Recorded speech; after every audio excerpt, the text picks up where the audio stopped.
ጤናችንን ለመጠበቅና የየዕለት ተግባራችንን ለመፈጸም እጅግ አስፈላጊ ከሆኑ የሰውነት ክፍሎቻችን ውስጥ አንዱ ጉበታችን ነው።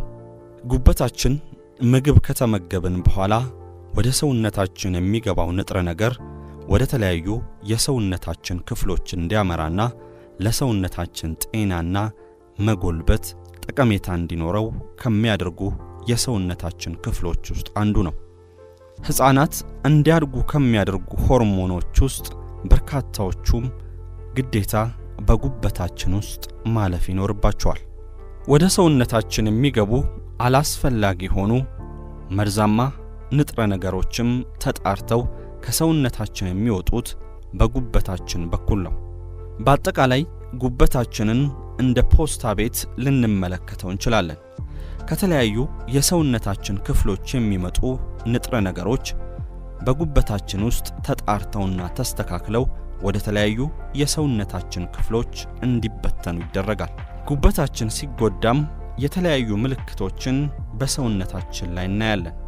ሰውነታችን አጠቃላይ ሊያሳክከን ይችላል።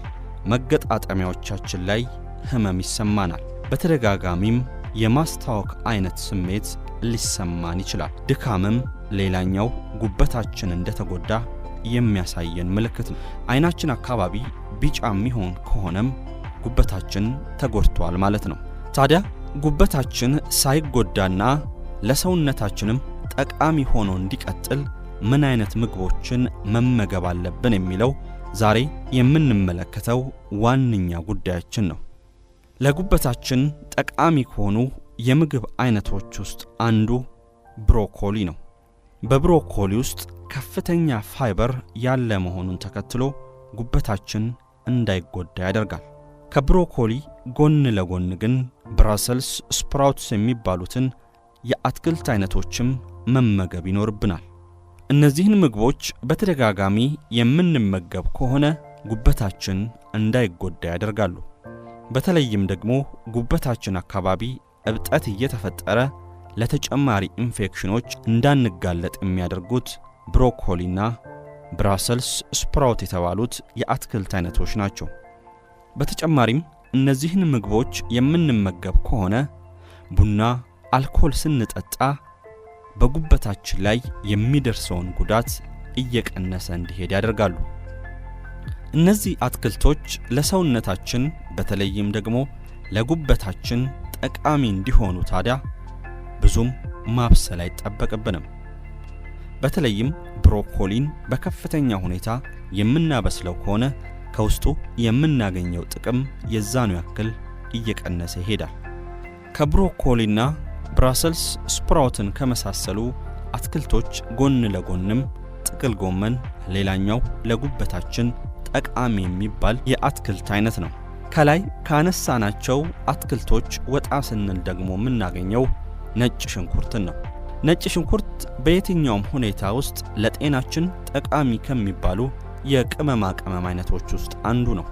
በተለይም ደግሞ ጉበታችን የጠራና ከበሽታ የነጻ እንዲሆን ከሚያደርጉልን የምግብ አይነቶች ውስጥ አንዱ ነጭ ሽንኩርት ነው። ነጭ ሽንኩርት በተፈጥሮ ኢንፌክሽኖችን የመከላከልና በተጨማሪም የሰውነታችንን በሽታን የመከላከል አቅምን ከፍ ያደርጋል። በውስጡ ቫይታሚን B1 ያለው ነጭ ሽንኩርት ታዲያ በጉበታችን አካባቢ የሚሰበሰቡና በከፍተኛ ሁኔታ ጉበታችን እንዲጎዳ የሚያደርጉ ስቦችን የማቅለጥ አቅም አለው። እብጠቶችን የመቀነስ አቅሙ ከፍተኛ የሆነውን ነጭ ሽንኩርትን በተለያየ መልኩ ልንጠቀመው እንችላለን። ምግባችንን ካዘጋጀን በኋላ የተፈጨ ነጭ ሽንኩርትን በተወሰነ ደረጃ ምግባችን ላይ ነስንሰን ብንጠቀም የተሻለ ተጠቃሚ እንሆናለን። ከዛ ባለፈ ግን ከምግባችን ጋር ቀላቅለንም ልናበስለው እንችላለን። እርድም እንደ ነጭ ሽንኩርት ሁሉ ለሰውነታችን እጅግ ጠቃሚ ከሆኑ የቅመማ ቅመም አይነቶች ውስጥ አንዱ ነው። እርድ በተለይ ጉበታችን እንዳይጎዳ የማድረግ አቅም አለው። በቅርቡ በተደረገ ጥናት እርድን የሚጠቀሙ ሰዎች በሰውነታቸው ውስጥ እብጠት የመፈጠር ዕድሉ እየቀነሰ መጥቷል። በተለይም ደግሞ ከፍተኛ የራስ ምታት ያላቸው ሰዎች እርድን በየቀኑ ሲጠቀሙ የራስ ምታታቸው ይለቃል። ከዛ ጎን ለጎን ግን እርድን የሚጠቀሙ ሰዎች ጉበታቸው የመጎዳት እድሉ አነስተኛ ነው። ከዛ በተጨማሪም ጉበታቸው የተጎዳ ሰዎች እርድን የሚጠቀሙ ከሆነ በጉበታቸው አካባቢ ያሉት መርዛማና ጉበታቸው እንዲታመም ያደረጉ አላስፈላጊ ንጥረ ነገሮች ከሰውነታቸው እየለቀቁ ይወጣሉ። እንደሚታወቀው ጉበታችን ከየትኛውም የሰውነታችን ክፍል በተሻለ በፍጥነት የማገገምና ራሱን የመለወጥ አቅም አለው። በዚህም ምክንያት ታዲያ ጉበታችን በከፍተኛ ሁኔታ እንኳን ቢጎዳ ትክክለኛውን ምግብ የምንመገብ ከሆነና እንክብካቤን የምናደርግለት ከሆነ ጉበታችን በፍጥነት ራሱን መለወጥና ወደ ትክክለኛው አሰራሩ መምጣት ይችላል።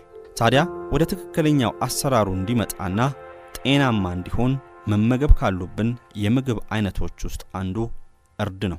ቀይ ስርም ከላይ እንዳነሳናቸው የምግብ አይነቶች ሁሉ ለሰውነታችን ጠቃሚና ጉበታችን እንዳይጎዳ ከሚያደርጉ የምግብ አይነቶች ውስጥ አንዱ ነው።